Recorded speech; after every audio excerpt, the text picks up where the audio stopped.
Olá, pessoal, tudo bom? Bom, vamos lá. Meu nome é Carolina Pampolha, eu sou médica, tenho formação em medicina preventiva com foco em gestão hospitalar e sistemas de saúde. E hoje estou aqui, hoje atuo como diretora de operações na Docway. E estou aqui com um time de peso para falar de um tema super relevante, bem bacana, que é sobre a saúde da mulher, né? Um tema que eu acho que o Outubro Rosa ele remete esse tema. E hoje a gente tem aqui alguns pontos para passar sobre isso. E para começar, eu vou apresentar aqui duas pessoas que estão aqui comigo, pessoas, nomes de peso, que com certeza vão trazer um conhecimento bem bacana para a gente. Então, começa aqui a apresentação com o Dr. Eduardo Cordioli. Ele é médico, ginecologista e obstetra, tem aí uma carreira ampla, tanto na assistência como na frente de gestão, já passou por grandes hospitais aqui de São Paulo, atua em algumas operadoras. Hoje tem uma frente de tecnologia e inovação e hoje está aqui para compartilhar um pouquinho das experiências com a gente. Seja muito bem-vindo. Obrigado. Vai ser muito bacana poder falar de saúde da mulher, no mês da saúde da mulher, e falar de inovação. Então, vou falar de duas coisas que eu adoro, né? Saúde da mulher, que é que eu fui formado como médico, e falar de inovação, que é a minha segunda paixão, né? Como de gestão de inovação em telemedicina, telesaúde, vamos falar de tudo isso. Com certeza. E apresentar também a enfermeira Gláucia Duarte. A Gláucia também tem aí uma carreira ampla na assistência, vem se especializando na frente de gestão, já passou também por grandes hospitais de São Paulo, já trabalhou com remoção, enfim, com saúde da mulher, atua atualmente como head de operações na Docway e está aqui também para compartilhar um pouquinho dessa experiência. Carol, muito obrigada pela oportunidade. É um prazer vir falar sobre saúde da mulher, né? No mês, principalmente nesse mês. Mas acho que a saúde da mulher ela tem que estar cada vez mais, ser um tema cada vez mais discutido, né? Não só no mês de outubro, né? Não só em Outubro Rosa. Então, a gente tem oportunidade para falar da saúde da mulher o ano inteiro. Com certeza, que bacana. Então, e quando a gente fala muito assim, né, da saúde da mulher, do Outubro Rosa, e aí um tema que sempre é retomado, né, e vem com muita força, é que a mulher, ela tende a se cuidar mais, né, e até muito mais do que o homem. E aí a primeira pergunta que eu trago aqui, isso é verdade, é mito? Como é que é a visão de vocês, Dr. Cordioli? É bem verdade. A mulher, ela cuida, não só cuida mais de si, mas cuida mais dos outros, tá? Tem uma pesquisa muito interessante que mostra que 85% das decisões dentro de uma família, 85% das decisões, não só de saúde, que plano de saúde consumir, o que fazer, as decisões referentes à casa, 85% das decisões parte do feminino, né? As decisões vêm do feminino, inclusive decisões referentes à saúde do homem. E é muito importante falar de saúde da mulher, porque quando a gente pensa em sociedade, a célula da sociedade qualquer é a família, né? A família é a célula da sociedade. E falar de saúde da mulher é fundamental para falar sobre a evolução e sobrevivência de qualquer sociedade. Por quê? Não sei se vocês sabem, vocês já pararam para... Aliás, a gente estava conversando sobre isso agora há pouco, né? Você acabou de ser mãe, você também. A gente estava falando sobre esse desafio que a mulher tem, que ela tem que, ao mesmo tempo, entrar no mercado de trabalho, mas ninguém ocupou o lugar dela em casa. Verdade. Né? Vocês não acham? Vocês estão vivendo isso ou não? Com certeza. Eu acho que a mulher, hoje, ela tem múltiplas tarefas, né? A gente cuida de casa, acaba sendo mãe, né? A gente também quer ser bem-sucedida, né? Se destacar no trabalho, dedicar a todas essas atividades, né? Isso acaba sobrecarregando. Mas, como você disse, Cordioli, o cuidado, ele é feminino, né?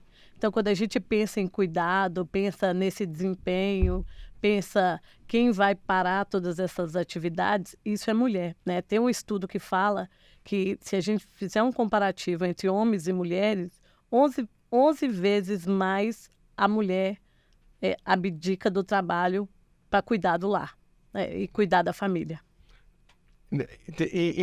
11 vezes mais, e sabe que existem outras referências que falam que a mulher, ela passa 1/3 da vida dela, 1/3 de todo o tempo de vida dela, ela passa cuidando de outra pessoa. Verdade. E aí, para cuidar, você precisa estar bem. Você só consegue cuidar de alguém se você está bem. Então, por isso que a gente fala de saúde da mulher e a sociedade sempre sabe que para se cuidar e para continuar existindo, tem que primeiro existir a mulher. Porque senão tudo desanda. Aliás, eu me pergunto, como é que vocês conseguem? Né? Porque vocês têm que ser tudo para todos o tempo inteiro. E como é que é, Carol, ser tudo para todos? Aí me conta. Olha, não é muito fácil. Não, você é diretora de operação. Garanto que você é diretora de operação da sua casa também.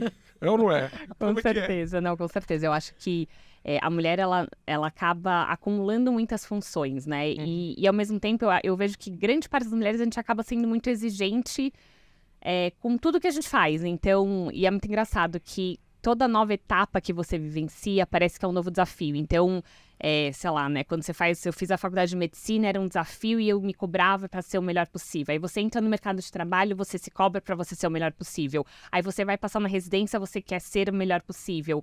Em todos os desafios. E aí, quando você se vai, né, entendendo e ficando confortável, parece que vem uma nova coisa, né? E eu acho que essa frente também da maternidade, da gestação, é algo que também vem para dar um reviravolta Transformar, dentro. né? Transformar, que aí você realmente entende que você tem que dar conta de muitas coisas juntas ao mesmo tempo, porque tem outro serzinho ali que depende de você, né? Então... E não tem opção, né? E você tem que ser o melhor que você Tem que ser o consegue, né? Então, porque... Eu falo que a gestação faz exatamente isso com a gente, né? Eu após ser mãe, eu me sinto nessa condição, eu me vejo nessa condição, sabe? Que eu tenho que fazer o melhor e sempre da melhor maneira, sabe? Porque ali também eu não estou construindo só para minha filha, né? Mas eu também estou inspirando a minha filha, né? Então, eu acho que todas as mães pensam isso, né? Que a gente também quer ser inspiração para os filhos. A gente quer ser inspiração para a família, né? Então, eu acho que por isso que a mulher acumula tantas funções, acaba cuidando de casa, dos filhos, do marido, quer ser uma boa esposa, quer fazer as coisas, cuidar da casa, do lar, né? Dos pais.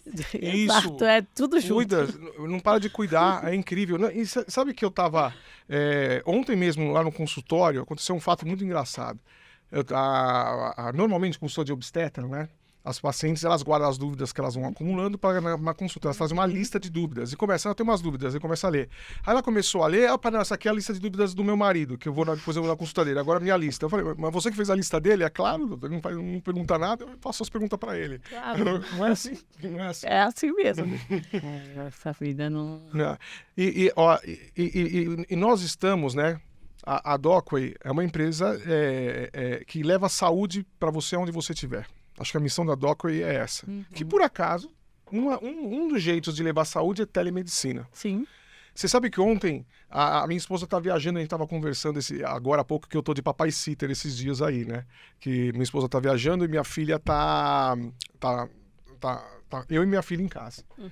E minha esposa sempre coloca a minha filha para dormir, né? E ela sempre lê um livro com ela. E ontem eu falei, vou ler o livro. E a Gabriela, minha filha, falou assim, papai, mas eu quero a mamãe, não sei o quê. Aí isso minha esposa me ligou, tá? Aí começaram a fazer um FaceTime. A minha esposa estava deitada no quarto do hotel, cansada do congresso, meio que dormindo. Aí minha filha lendo para ela pelo FaceTime o livro. Olha só. Olha só, mesmo eu presencialmente, né? Não consegui dar o... Por mais que suporte, eu quisesse, eu não tenho um jeito. Eu queria, juro que eu queria, juro. Mas ela precisava. E minha filha lendo, né? Pra minha esposa, através do FaceTime, e minha esposa acompanhando a leitura. Então ela deitada do lado de lá, minha filha deitada do lado de cá, e eu de cone, né? Eu tô aqui, tô de cone. Imagina, eu tava fazendo também. Tava presente, mas olha só, né? Fechando esse vínculo hoje familiar. A tecnologia permite isso. Perfeito. Eu ia tocar um pouco nesse assunto que você comentou, né? Que do jeito Docway de cuidar, né? Isso de levar o cuidado aonde estiver, e da telemedicina que veio com esse propósito, né? E aí, olhando muito para a saúde da mulher, para a saúde da gestante, como que você vê que a telemedicina realmente pode fazer diferença e cuidar dessa pessoa onde ela estiver, independente da sua condição, e de forma especial numa condição de gestante, que a gente sabe que é uma condição bem especial? Olha, a telesaúde, né, telemedicina, e quando a gente fala telemedicina, às vezes a pessoa confunde telemedicina só com videoconsulta, né? telemedicina tem diversas possibilidades. E eu acho que o que é o bacana da empresa que nós trabalhamos, né, a Docway, é que qual que é a missão da Docway? Não é fazer telemedicina, telesaúde, é atender o paciente onde ele estiver, da forma que ele quiser. Você quer presente, vai um médico presente. Você quer falar pelo telefone, é pelo telefone. Você quer fazer teleconsulta, é por teleconsulta. Então é omnichannel, tá?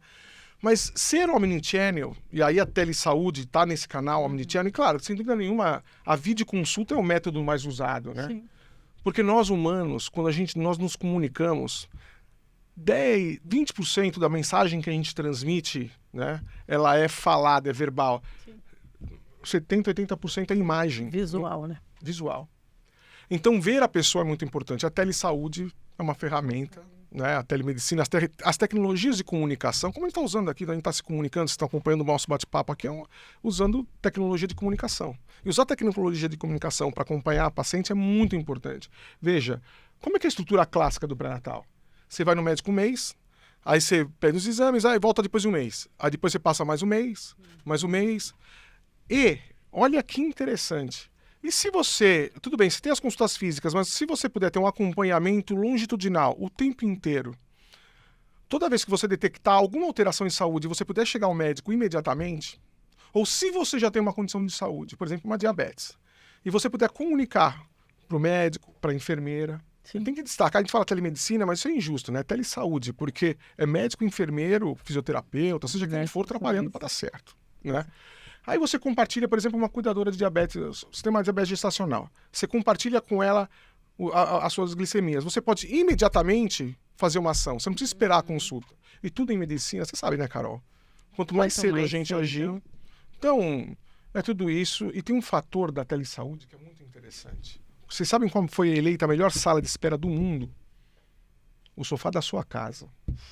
Não é? Gente, Com certeza. Não é verdade? Então imagine só, você não precisar se deslocar para poder ter um atendimento, uma orientação. Quando você melhora a experiência do paciente com a linha de cuidado, com o tratamento, você aumenta a aderência.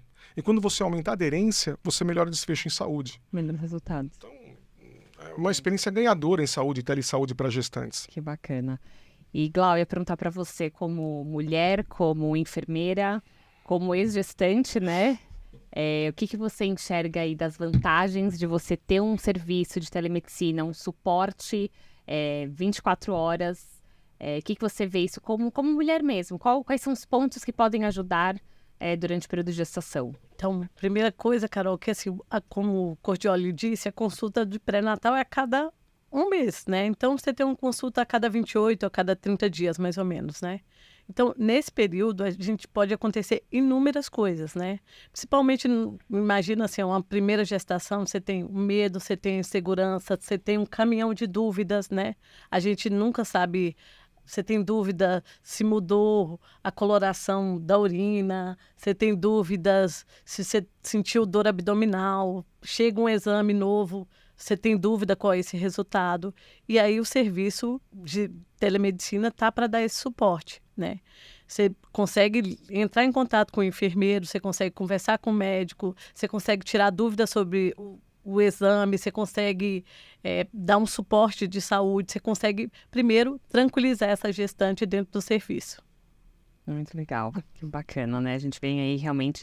E assim, quando a gente entende que a telemedicina, ela faz diferença na vida da gestante, na vida da mulher, e aí a mulher é um todo, né? A gente começou a falar do quanto a mulher na sociedade, ela tem ali diversos papéis. E se a gente começar a mudar um pouco o foco e olhar um pouco no foco da empresa que essa mulher trabalha, né? Do local de trabalho dela... E aí, vou passar aqui para o Cordioli. O que você entende quais são, de repente, os benefícios para uma empresa, ou como essa empresa deveria ver essa gestante, tanto no cuidado integral dela, mas principalmente no período de gestação? Olha, Carol, essa é uma pergunta interessante, porque quem financia a saúde, né? É a atividade empresarial que paga a saúde suplementar, não vem do céu, né? Então, a saúde suplementar... ela é financiada pela atividade empresarial, tá? E todo investimento que você faz, né, você espera colher um benefício daquele investimento. E normalmente nós achamos que gravidez, não é doença. E não é mesmo, não é como doença. Mas 1/3 das despesas de operação de saúde nas empresas é por eventos relacionados à gestação. 1/3. Tá? Olha que interessante. Alerta. Porque um bebê de alto risco, um caso que nasce prematuro, pode consumir quase todo o budget da empresa para o evento obstetrícia. Tá? Porque um bebê que nasce prematuro, vamos supor que nasce prematuro de 28 semanas de gestação, tá? Nasce prematuro de 28 semanas de gestação. Se estima que o gasto para sair vivo do berçário pode chegar a R$500 mil, um bebê. Então imagine ter 2 bebês nascendo assim, só para sair vivo aquele bebê do berçário. Então tudo aquilo que você fizer para poder reduzir prematuridade, e reduzir prematuridade envolve cuidar da saúde da gestante, porque nasce prematuro por 2 razões. Ou nasce prematuro porque teve uma infecção urinária. Olha só a infecção urinária. E olha como o telesaúde pode ajudar. Vou te dar um exemplo palpável agora. Né? Como era tradicionalmente antes. A gente atendia a paciente no primeiro trimestre e pedia lá o exame de urina 1, urocultura. Tá? E olha que interessante, 16% das infecções urinárias na gravidez não tem sintoma. Tá? Atendia. Aí fazia o exame. Aí ia demorar 1 mês para mostrar o resultado do exame. Aí você ficava 1 mês com infecção. Sim. Tá? A chance de parto prematuro aumenta consideravelmente, né? Consideravelmente. Só de você poder enviar, ter o resultado do exame, eu preciso do antibiótico. Já sai escrito hoje, a urocultura já vem escrito que antibiótico precisa usar. Sim. Aí você consegue enviar a receita para ela por telemedicina. Tá? Você reduz prematuridade. Então isso reduz prematuridade. Reduzindo prematuridade, você tem menos sinistro. Além disso, você consegue pré-eclâmpsia. Tá? Pré-eclâmpsia é uma doença que, olha que interessante, a pressão da mulher grávida, normalmente na fisiologia da gravidez, né, a pressão da mulher cai. Né? E a gente fala, não, pressão alta é acima de 14/9, né, ou tem dor de cabeça. Tive experiência assim. Não é? Agora, se você está com uma pressão no começo de 10/6, aí você aparece com 13/8, tá normal? Não. Né? Não tá normal. Aí você orienta os sintomas de gravidade. Só que tradicionalmente a gente fica esperando a mulher ter o sintoma, ter a doença para fazer uma ação. Agora com telesaúde, com telemonitoramento. E mais ainda, se você tiver um espaço dedicado na empresa, para a mulher, por exemplo, uma cabine, ou um espaço adesivado, um espaço gestante adesivado, que ela possa ir lá e ter um momento que ela tem uma orientação, que às vezes não precisa ser médica, pode ser uma enfermeira. A enfermeira é muito capaz para isso. Sim. A enfermeira tem uma capacidade enorme de conduzir um pré-natal e com o apoio de um médico, que ela pode ter um apoio de um médico, né? Ela pode tirar as dúvidas com o médico, mas ela consegue filtrar, ela consegue levar as informações filtradas para o médico. Isso é uma referência, né, para gestão. Isso é uma referência. Olha só que interessante para a empresa. Então, se eu rapidamente oferecer algo para minha colaboradora, onde ela tem um acesso rápido a resultados de exames e orientação se o exame alterado, não tiver que esperar 1 mês para fazer uma intervenção. Se eu tiver um espaço dedicado para ela, dentro da empresa, né, onde ela possa consultar os médicos que, por telemedicina que seja, uma linha de cuidado, né, que nós temos, Sim. Tá, uma linha de cuidado que nós temos, puder rapidamente ter essa intervenção, não só eu diminuo o desfecho indesejado, eu diminuo a prematuridade, eu diminuo o sinistro, mas eu também melhoro o absenteísmo, porque ela não precisa sair da empresa nem para fazer a consulta ou retorno, ela pode fazer ali. Né? Além disso, eu melhoro o engajamento e a paciente ela começa a olhar a empresa não apenas como um lugar de trabalho, mas um lugar que ela pode resolver os problemas dela. E toda vez que você consegue resolver os seus problemas pessoais dentro de um ambiente, você trabalha melhor. Com certeza. E esse ponto que você colocou que eu queria também dar uma aprofundada, que é essa questão que a gente, aqui na DOC, chama de linha de cuidado, né? Então, a gente desenvolveu todo um programa para poder olhar para uma pessoa e inserir ela numa trajetória de cuidado, em que ela tem uma periodicidade, ela tem recorrências para ter ali um cuidado, e realmente ser uma pessoa de referência. E aí, Glaucia, eu queria entender, e aí você vai muito à frente, né, desses projetos todos aqui de linha de cuidado, e você como enfermeira, com toda a sua expertise nesse assunto, dividir um pouco pra gente o que você vê de diferencial de uma gestante que está só no acompanhamento ali do plano de saúde ou acompanhamento habitual e ela é inserida num cuidado em que ela tem um monitoramento mais recorrente, né? O que você enxerga e até, de repente, dividindo um pouco da sua própria experiência que você teve. Sim. Você citou sobre a pré-eclâmpsia, né? E eu tive a gestação completamente normal, mas como eu já tenho 40 anos, então eu fiz todo o protocolo de prevenção de pré-eclâmpsia, né, Cordioli. E aí, com 37 semanas, a pressão que até então estava 10/7, a pressão foi para 13/9 e aí eu tive que antecipar. E aí tive minha filha com 38 semanas e 1 dia, né? Então, assim, essa é a importância de você estar bem monitorada e bem assistida, né? A linha de cuidado de gestante, ela faz exatamente isso, tá, Carol? Então, hoje primeiro a gente tem classificação de risco. Então, a cada consulta com o enfermeiro, ele tem uma classificação, porque hoje você pode estar de baixo risco, né? E aí você evoluir para uma complicação durante a gestação, né? Então, é importante sempre fazer e refazer essa classificação, reavaliando essas gestantes, e aí aplicar o protocolo adequado, né? Por que é importante você estar assistida dentro de uma linha? Primeiro, assim, se você é uma paciente de alto risco, então já tem como começar a introduzir protocolo de prevenção de pré-eclâmpsia, tem como focar em controlar essa pressão. Paciente que é diabética também é importante fazer esse controle, né, de diabetes gestacional, né? Diabetes gestacional a gente acha que não, mas é algo muito normal na gestação. Então, a gente precisa ficar atento, inclusive, sobre diabetes gestacional. Eu ia comentar isso, eu não sei se tem algum... e aí talvez o Dr. Cordioli possa ajudar a gente, porque eu percebi isso, né? Então, também aí tô nessa idade aí, na faixa etária dos 35, 36...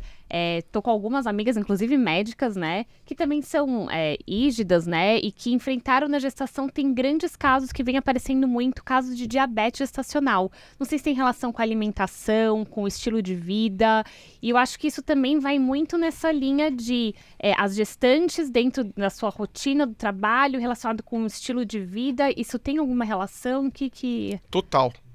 Total relação. Veja, hoje, né, se vocês pararem para pensar, né, faça uma reflexão comigo agora. Eu vou falar até da minha existência, né, da minha existência e a continuação do meu conteúdo genético, que é minha filha. Sim. Para pensar. A minha avó teve minha mãe com 18 anos de idade.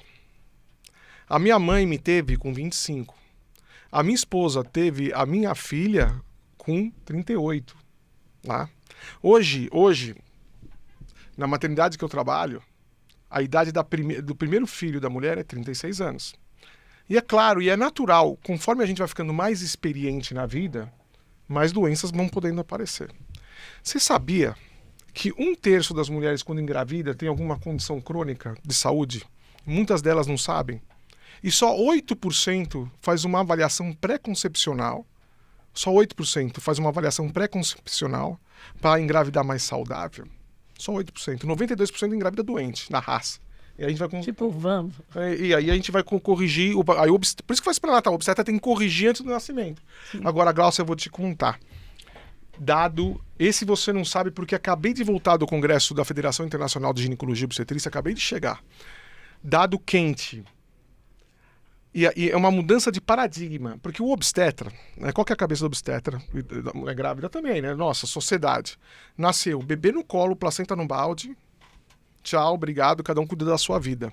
Agora, você sabia, dado agora, que mulheres com pré-eclâmpsia, que tiveram pré-eclâmpsia na gestação, têm 4 vezes mais risco de infarto nos primeiros 7 anos pós-parto, né? Então, a mulher que teve pré-eclâmpsia, né, a paciente que teve pré-eclâmpsia, ela tem que continuar o cuidado. Uhum. Então ela tem que ser monitorada, medir pressão, né, a gente tem que olhar o coração. Mulheres com pré-eclâmpsia têm maior incidência de insuficiência cardíaca. Eita. Ela tá ficando preocupada agora. Calma, é só monitorar e cuidar. Por isso que é importante linha de cuidado. Sim. Linha de cuidado é exatamente isso. Você sabia que 17% das mulheres grávidas, 17% tem diabetes gestacional hoje? E sabe por quê? Porque come mal. né? Qual é o principal teratogênico da humanidade? Vocês sabem qual é o principal teratogênico da humanidade? O açúcar. O açúcar. Ai, que perigo. É o açúcar. Ó o perigo, já me senti aqui contemplada nesse... É o açúcar industrial. Sim. O açúcar que não é acompanhado de fibras alimentares. É o açúcar mais barato, mais fácil de manipular, que a população e a diabetes gestacional, quanto menor a classe social, maior a incidência de diabetes, porque a que mais consome é açúcar de rápida absorção. E o problema do açúcar de rápida absorção é que ele causa pico glicêmico, né? Ele causa saciedade rápida, pico glicêmico, e aí você hiperinsulinemiza a mulher, hiperinsuliniza o feto.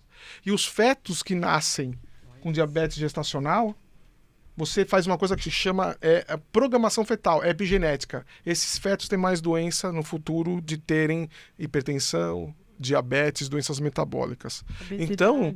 obesidade. Mais uma vez, cuidar da saúde da mulher é cuidar do futuro da sociedade. Com certeza. E eu acho que tudo isso acaba evidenciando ainda mais e reforçando a importância desse cuidado. Não é só uma consulta por mês. Essa pessoa está bem Sim. acompanhada e ter ali uma recorrência muito maior. E ter principalmente, eu acho que essa questão que a gente comentou de uma pessoa de referência. Quando você tem ali um enfermeiro de referência, vai surgir as pequenas dúvidas que muitas vezes na consulta nem se tem tempo para se abordar. Mas é justamente quando surge uma dúvida, os primeiros sinais, você tem uma pessoa para conseguir ir abordar, conversar. É aí E que ter a gente essa vai continuidade conseguir do cuidado, né, Carol? Assim, quando você fica, eu tô com uma dúvida, eu vou no pronto-socorro. Ali não, você tem um enfermeiro de referência, então quando você precisa, você entra em contato com o seu enfermeiro de referência, tira as dúvidas, se for necessário, marca uma consulta, né? E aí direciona esse paciente de maneira mais adequada, Perfeito. né? Além disso, para nós o que é importante, né? A gente também dá orientações sobre alimentação, né? Como o Dr. Eduardo Cordioli diz, a alimentação é muito importante. Então, a gente dá orientações sobre alimentação, ganho de peso excessivo, atividade física, que é muito importante durante o período gestacional. E aí, orientações gerais sobre saúde. Eu ia até perguntar um pouquinho isso, como é que é essa jornada da gestante, né? Então, ela entra, um pouquinho como que funciona. Você pode dizer com a gente. Hoje, a gestante, ela entra, né? Então, ela tem que ter dar um aceite de um termo que ela tem interesse em fazer parte da nossa linha. Então, ela entra na nossa linha, ela passa por uma consulta de acolhimento. Então, aquele enfermeiro que fez aquela consulta de acolhimento será o seu enfermeiro de referência e vai acompanhar não só os 9 meses da gestação, mas ele acompanha, inclusive, o período pós-parto, tá? Porque para a gente é importante, inclusive, saber o cuidado da criança, saber como essa criança está, se a criança nasceu saudável, se foi o tipo do parto, se nasceu a termo, se essa criança veio com alguma trissonomia, porque aí, mais do que nunca, né, Cordioli, aumenta ainda mais os custos dessa empresa, né? Então, a nossa preocupação não é só com a gestante, é com a gestante, com o bebê e com a família, né? E você sabia que esse cuidado pós-parto de perto, com o apoio da enfermagem, apoio à amamentação, né? Você aumentar o índice de amamentação exclusiva, né? Só amamentação. Então, não é que a amamentação exclusiva, esse apoio, né, à amamentação, não é que a amamentação exclusiva ela é obrigatória, mas quanto mais peito Sim. você der, mais imunoglobulina você passa para o seu filho, menos doente ele fica, menor necessidade de ir para o pronto-socorro. Tá? Então, além do que você pode tirar dúvidas que normalmente, se você não tem acesso a um profissional de saúde, você levaria de forma desnecessária para um socorro, e aí a criança pega a doença por ter ido ao pronto-socorro. Não estava doente antes, ele ficou lá no meio de mundo doente e pega a doença. Ainda mais recém-nascido. E a gente tem um ganho gigantesco na nossa linha de cuidado, que a gente faz o atendimento por vídeo. Então, a gestante não só ouve, mas ela pode falar, pode interagir com o enfermeiro, né? E o enfermeiro consegue orientar melhor, inclusive questões sobre a amamentação. O enfermeiro orienta, inclusive, sobre o ambiente, sobre a casa. Eu ia comentar um pouquinho isso, porque muito engraçado aqui, e aí dividindo até um pouco do meu gestar, né? Eu acho que nessa rotina, né, até meio louca que a gente vive de trabalho, a minha gestação eu não tive talvez o entendimento que eu precisaria ter para esperar ali uma nova nova vida que estava chegando. E eu vou dizer que os 30 primeiros dias, depois que o bebê nasce, é um período sensível. Sim. E até coisas que você ouve, que é muito tranquila. Então, não, a amamentação é natural. Quando nasce um bebê, nasce uma mãe. Você coloca ali, as coisas acontecem. Eu vivi na pele que as coisas não são assim. E tive muita dificuldade no meu aleitamento. Meu bebê tá com 11 meses, ele ainda mama hoje só para dormir, quando acorda. Consegui ficar os 6 meses de aleitamento exclusivo. Mas, assim, eu só não desisti os 30 primeiros dias porque eu tinha ali uma rede de apoio. Então, eu sou médica, né? Eu tenho... Todas as minhas amigas são médicas pediatras. A minha sogra é pediatra neonato. E eu tinha ali esse suporte. Mas, muitas vezes, essa mãe, essa gestante que chega em casa com o bebê, ela vai desistir do aleitamento materno, ela vai ter N problemas que, se ela não tem um acompanhamento, uma rede de cuidado, orientação, informação... Porque quando você tá ali com seu bebê, eu era médica, mas você esquece tudo, porque você tá sem sono, você não está dormindo, você tem uma criança ali com N necessidades que você talvez não conhecia, e como é importante essa rede de apoio. E se ela não tem essa rede de apoio, uma linha de cuidado pode oferecer essa rede de apoio, ainda que pela distância, a gente fala, né, mas vai ser a distância, mas você poder olhar para uma enfermeira, olhar para um médico, mostrar o que você está passando, e essa pessoa ir junto com você é realmente um diferencial. E aí falo muito do que eu vivi recentemente, né? Sim, mas isso faria toda a diferença para você, não faria, Carol? Se tivesse uma pessoa, uma consultora de amamentação te mostrando como amamentar, como posicionar melhor a criança, né? A pega, isso faria diferença para você, não faria? Com certeza. Então, o nosso intuito é exatamente isso, sabe? Proporcionar esse acolhimento para essa mãe, passar essa tranquilidade para ela, né? A gente se culpa mesmo por ser da área da saúde e achar que a gente nasceu pronta, inclusive para amamentar. É um processo muito diferente, né? Então, eu também me culpei, tipo, no primeiro momento, nossa, falam que põe a boca da criança, vai dar tudo certo, e não é bem assim, né? Então, a criança precisa estar com a boca no local correto, o tamanho da boca adequada, o mamilo adequado, né? E a gente tem que fazer todo esse processo de trabalhar, inclusive, com essa mama antes do parto, né? Então, trabalhar com essa mama antes do parto também evita rachaduras, evita fissuras, e aí a mãe também tem um processo mais tranquilo e mais leve. Com certeza. Eu me culpei também, que eu não conseguia, nós não conseguimos amamentar, né? Mas é verdade, a gente culpa porque é natural, eu me senti um cone, né, que eu podia fazer na amamentação da minha filha, não atrapalhar, primeira coisa, né, e ajudar naquilo que é possível ajudar, que é logística, né, e trocar fralda, aquilo que a gente consegue fazer. Mas esse apoio é muito importante também, Cordioli, seja para fazer uma troca de fralda, seja para dar um suporte para a esposa, que seja uma massagem nas costas. Isso faz toda a diferença, porque assim, a parte gestacional no pós-parto, a mulher também se sente como se fosse sozinha, sabe? Solitária. Então, o marido participar de todas essas atividades faz a diferença. Faz a diferença pro emocional, pro psicológico, né? A gente está com algumas questões hormonais não muito regularizadas no pós-parto, né? Então, é importante, faz muita diferença esse suporte do marido. Mas você sabe que eu até falo, você falou das hormonais, você sabe que eu até falo, às vezes, pós-parto, os pacientes vêm no consultório e comentam com a gente, mas ela está meio chateada, os hormônios. Aí eu falo assim, não é o hormônio, vai ficar sem dormir. Não coloca a culpa, não vai ficar sem dormir você. Né? Mas sono é difícil. Mas você sabe o que é interessante? Aí é que tá. Tem uma coisa especial sobre essa coisa de linha de cuidado, sobre ter uma enfermeira referência, porque esse tipo de conversa que a gente está tendo, etc., é um pouco da confiança que a gente tem entre nós, que nós nos conhecemos. Né?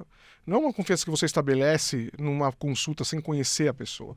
Por isso que esse conceito de linha de cuidado é importante. Porque, veja, vem sem manual, né? A criança vem sem manual nenhum. E você não acha manual de amamentação em lugar nenhum. E mesmo o tutorial do YouTube, cada amamentação é diferente. Porque não é só a técnica, tem um sofá que você vai amamentar, o sofá da sua casa é só seu. Né? E a única forma de você poder aconselhar é olhando como está fazendo. Tem a sua mama. E para olhar, gente, veja, você está mexendo na intimidade da pessoa. se você não tem confiança com quem vai olhar, ainda mais pela internet, você já não tem uma linha estabelecida. Por isso que é importante você trabalhar enfermeiro de referência. E falando essa coisa de apoio ao casal, como o homem deve se portar, tudo isso faz parte de uma linha de cuidado, inclusive detectando precocemente depressão puerperal. E podendo oferecer, às vezes, um acesso a um profissional que pode trabalhar a questão da depressão puerperal sem precisar sair de casa, sem precisar se deslocar. Porque quando você chega no paciente onde ele estiver, né, você consegue, mais uma vez, não apenas fazer o diagnóstico mais precoce, mas fazer com que o paciente se trate, antes de ter uma doença um momento que seja mais irreversível.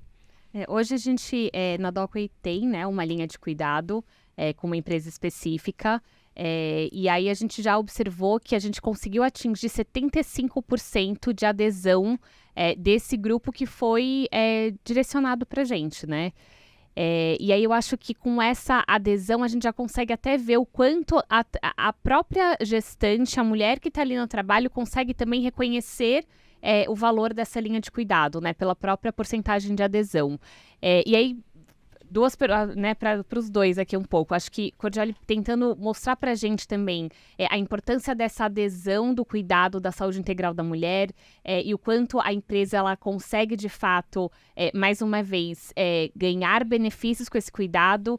E Gláucia, contando um pouquinho assim na prática, nessa linha de cuidado, quais são as diferenças práticas que a gente consegue entregar para o serviço como um todo? E aí, quando eu falo serviço como um todo, eu estou olhando para o paciente, que é sempre o nosso foco, mas também para o nosso contratante, né? Sim. Então, para aquela empresa que está ali aguardando, enfim, qual que é o resultado disso tudo, né? Olha, o resultado, como nós falamos até agora, não só melhor desfecho em saúde, né, melhorando o desfecho em saúde, reduzindo prematuridade, diminuindo a necessidade de internação UTI neonatal, a UTI materna. Tá? A mulher ela retorna ao trabalho de forma mais precoce. Hoje, não sei se vocês acompanharam, mas houve uma mudança de entendimento no STF. A licença da maternidade não é mais só 4 meses. Né? Se o bebê ficar internado mais do que 14 dias depois do parto, a licença maternidade só começa a contar depois da alta do bebê. Então imagine só, nasceu prematuro, você já tem que fazer um investimento, né, muito alto para sair esse bebê. Aí essa colaboradora vai demorar para voltar não só os 4 meses que ela tem direito, mas todo o tempo que o bebê vai demorar para sair da UTI. Então qualquer ação que você fizer para melhorar a saúde perinatal dentro da sua empresa, ele é custo efetivo, ponto. Mas ainda, você melhora o engajamento do colaborador com a empresa. Porque, veja, quando você está numa empresa que cuida de você no momento que você mais precisou, se você tiver uma oferta para trabalhar em outro lugar, ganhar R$100 a mais, você não vai. Com certeza não. Porque você se sente acolhido, você sabe que ali você vai ter resposta para os seus problemas. E tem mais um fator. A partir do momento que ela tem uma experiência positiva com uma linha de cuidado, quando você oferecer uma outra linha de cuidado, por exemplo, uma grávida com diabetes, e ela já tem diabetes, e ela viu que deu certo, agora ela vai entrar na linha de cuidado do diabetes. Isso pode ser uma porta de entrada, né? Porta de entrada. Então, um bom cuidado na gestação é a porta de entrada para uma boa saúde. Aí eu tenho mais um fator. Vamos supor que ela precisa influenciar o marido, alguém que está lá doente, que está consumindo recurso do plano, para usar uma linha de cuidado, por exemplo, para homem, uma linha de cuidado para obesidade. Né? Ela tem um marido lá que está meio um pouquinho mais forte, já está tendo uma pressão alta, precisa ganhar linha de cuidado para obesidade. Então, só tem benefícios. E a gente estava falando de um diagnóstico, né, de saúde da empresa.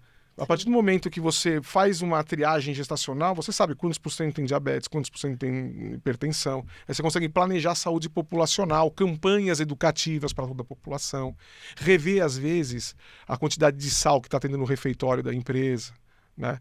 Não sei se vocês sabiam, né? Sabe que pré-eclâmpsia no Brasil é mais do que o dobro as taxas de pré-eclâmpsia no Brasil do que em outros lugares do mundo. Sabe por quê?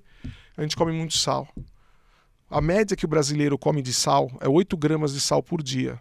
A Organização Mundial de Saúde fala que a gente deveria comer no máximo 5 gramas de sal por dia. Agora, se eu estou falando que a média é 8, tem um colega que está comendo 6, mas tem a outra que está comendo 10. Tá? Então, inúmeros benefícios. Acho que você poder fazer saúde perinatal, mais uma vez, é uma forma de você não apenas reduzir sinistro, mas você melhorar a saúde como um todo. Perfeito. Eu ia falar, Carol, que nós fizemos um mapeamento, né, primeiro desse case. Então, de cara, nós identificamos 40% de gestantes de alto risco, né?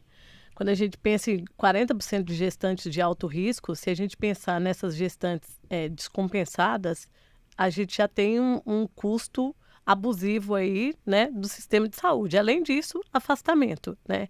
E aí, o que mais nos preocupa é parto prematuro e morte materna, né? Então, a gente tem preocupações com parto prematuro, com natimorto, com morte materna. Então, é isso que a gente pretende evitar, né? O nosso trabalho é preventivo, com orientação, com educação em saúde, né? Quem tem mais conhecimento em saúde, quem tem mais informação, consegue se sensibilizar melhor, né? Então, isso é mais aderente a todas as orientações. E aí, Carol, para a empresa, a gente também entrega esse retrato. A gente entrega a volumetria de pacientes obesos. Então, por exemplo, nessa empresa, nós identificamos que somente 25% das gestantes estavam no peso ideal. O restante estava ou sobrepeso ou obesidade. Então, obesidade na gestação já é um agravante, né, Cordioli?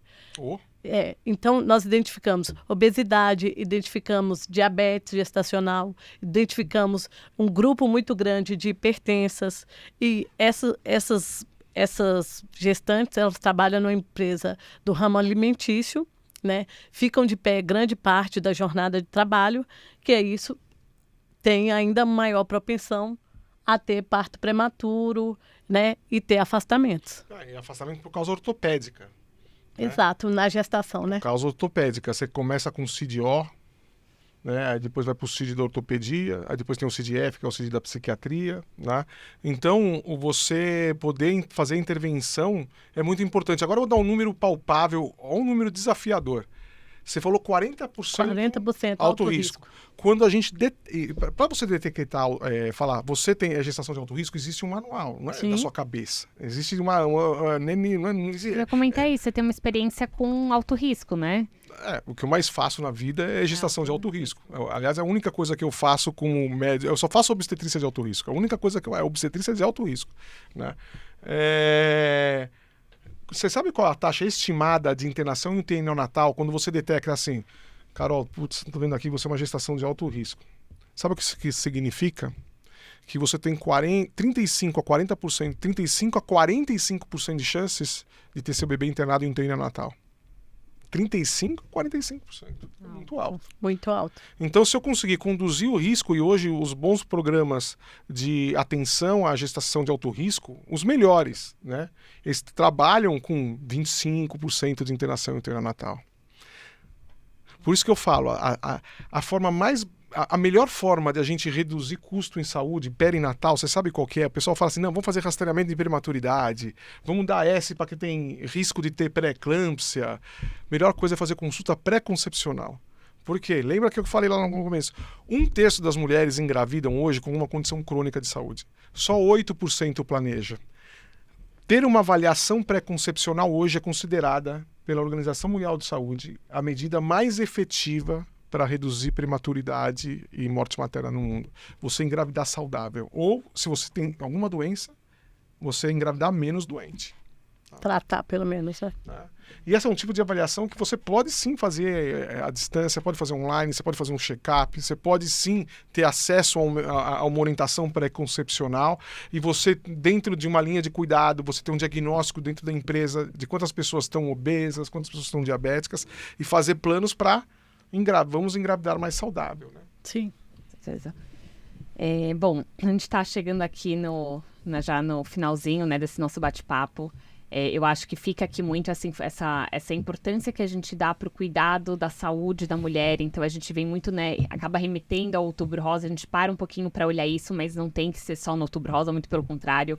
A mulher, ela precisa ser vista e cuidada o ano inteiro. Quem está pensando em engravidar, então, acho que ficou esse ponto também aqui bem forte da importância dessa pessoa se cuidar no pré-gestacional, né, nesse período pré-gestacional, todo o cuidado durante a gestação, e a gente comentou também do cuidado no pós-gestação, né? Essa mulher que chega em casa com uma nova vida e tem ali também todos os seus desafios e que tem que cuidar também da sua saúde. Então, acho que a gente consegue evidenciar o quanto é relevante a gente ter esse cuidado integral antes, durante, depois, o quanto a telemedicina consegue aproximar e criar vínculos para que esse processo todo seja muito mais leve, porque quando você tem uma pessoa de referência, você tem intimidade, você consegue conversar, você consegue tirar dúvidas, o quanto a telemedicina é importante isso, o quanto linhas de cuidado, e a gente acabou falando aqui só da linha de cuidado de gestante, mas olha a oportunidade que a gente tem de obesidade, problemas de coluna, dor crônica, problemas de saúde mental. Então, a gente tem aí um mar de oportunidades e que talvez, como a gente disse, uma linha de cuidado gestante pode ser uma porta de entrada para a gente conseguir desenvolver dentro de uma empresa diversas linhas de cuidado, melhorar a saúde do colaborador, diminuir absenteísmo e melhorar aí toda uma cadeia de trabalho e redução de custos para todos os envolvidos, né? Então, acho que aqui a gente passa por vários assuntos que prazer foi poder conversar com vocês, falar um pouquinho, ganhar uma série de informações, dados, conhecimentos, coisas que às vezes a gente realmente, quem não está aí, né, indo em congresso e atualizando, a gente não tem noção. Então, esse tipo de informação faz diferença para o conhecimento de uma forma geral. Um pouquinho da nossa experiência, dos nossos cases, do que a gente já faz e dos resultados que a gente já tem atingido. Eu acho que tudo isso evidencia. Vou passar a palavra para vocês para um recado final e desde já um agradecimento aí por toda essa discussão. Olha, mais uma vez, obrigado pela oportunidade de falar com vocês. Aliás, é ótimo falar não só no ambiente de trabalho, mas falar como colegas, poder contar um pouco da nossa vida, né? Acho que aproxima. Mas se eu pudesse, nesse Outubro Rosa, dar uma recomendação, né? O pessoal fala Outubro Rosa e fica falando da mamografia, Papa Nicolau, que é importante, tem que fazer, nós temos que fazer o rastreamento do câncer de mama, né? Mulheres de baixo risco têm que fazer mamografia uma vez a cada 2 anos, tá? Dos 50 aos 69 anos, e mulheres de alto risco têm que fazer mamografia anual até antes, e às vezes começa antes, dependendo do risco. Então, ela tem que fazer uma avaliação de risco com um profissional, que pode ser médico de família, Sim. que pode ser um obstetra, né? Que a gente é um protocolar, é fácil fazer para ver quem é de risco e quem não é de risco, mas baixo risco, mamografia uma vez a cada 2 anos. E o exame citológico, né, antigo Papa Nicolau, né? Aliás, um recado importante para as mulheres. Qual a melhor forma de evitar câncer de colo do útero? Você sabe? Qual que é? Vacinar, gente. Vacina HPV. Vacine. A vacinação hoje é dada gratuitamente no Ministério pelo SUS, dos 9 aos 14 anos para as meninas, e dos meninos vai dos 9 aos 11 anos. Tem que vacinar menino e menina. A melhor forma de evitar câncer de colo do útero é levar sua filha para vacinar. Então vacine suas filhas, vacine seu filho e leiam o rótulo. Rótulo o quê? Leiam os rótulos. Hoje é muito importante saúde ambiental. Saúde ambiental. Você sabia, né? Vocês estão de batom que eu estou vendo, né? Tá produzida, etc. Você leu o que está escrito no batom? Não. 400 marcas de batom tem chumbo na tinta. E chumbo, se você está grávida, pode dar malformação no osso. Se não grávida, pode dar doença hepática, renal, anemia, né? Tem que começar a ler rótulo. E tem que escolher proteína que não tem influência de hormônio. Né? Você já viu a foto do frango de 57? Olha a foto do frango de 2017. Tem uma comida com muito hormônio, e com muito hormônio pode dar infertilidade. Né? Sabia que a água de São Paulo tem 17 agrotóxicos que foram identificados na água que a gente consome da Sabesp? Né? Então, se fosse dar um recado além da mamografia, eu vou falar para vocês, mulheres, leiam os rótulos daquilo que vocês estão comendo e daquilo que está sendo levado para casa. E daquilo que você está usando para se maquiar. Leia o rótulo. Esse é o meu recado. Bacana. Saúde ambiental. Não, saúde integral, né? A gente tem que parar de olhar só uma parte, né? E começar a olhar todo o contexto que envolve essa pessoa e cada um dentro das suas diferentes realidades, né? Então, a gente vai ter uma pessoa numa realidade, enfim, mais simples, outra, né, enfim, com outra condição de saúde, trabalhos diferentes. Acho que a condição do trabalho também impacta muito, né? Deslocamento, enfim. Acho que quando a gente para de olhar não só assim, né, o exame, o resultado do exame, mas começa a ver o indivíduo de uma forma ampla, a gente consegue obter resultados também bem diferentes e muito melhores, né? Isso aí. Eu quero agradecer, Carol, agradecer pela oportunidade, agradecer pelo papo, Cordioli, muito obrigada. E se eu puder deixar um recado para as mulheres além de cuidar de todas as atividades, de tudo que a mulher já faz, se cuidem. É isso que eu quero falar para as mulheres hoje. É isso, porque a nossa vida é uma só, né? Exato. Assim, ó, Pra brincar. Essa é uma outra discussão, se a vida é uma só. É uma outra discussão. Aqui, ó. Mas que desta vida, que um brinde que dure mais 1000 anos, né, que a gente tenha a melhor vida possível. E para isso a gente precisa se cuidar. Exato. Não dá para o tempo inteiro pensar em cuidar do marido, dos filhos, da casa, do trabalho, se a gente não conseguir parar um tempinho para a gente, né? Então a gente precisa se cuidar, tirar um tempo para a gente se cuidar. É isso. Bacana. E bom, se esse bate-papo aqui fez sentido para você, se você entende que essa condição pode ajudar a sua empresa, é só escanear o QR Code que você vai encontrar aqui embaixo, que a gente vai conseguir estar mais próximo, você vai conhecer o nosso time, a gente pode apresentar um pouquinho de todos os resultados que a gente tem e quem sabe fazer a diferença na vida da sua empresa e das mulheres que estão aí ao seu redor. Muito obrigada.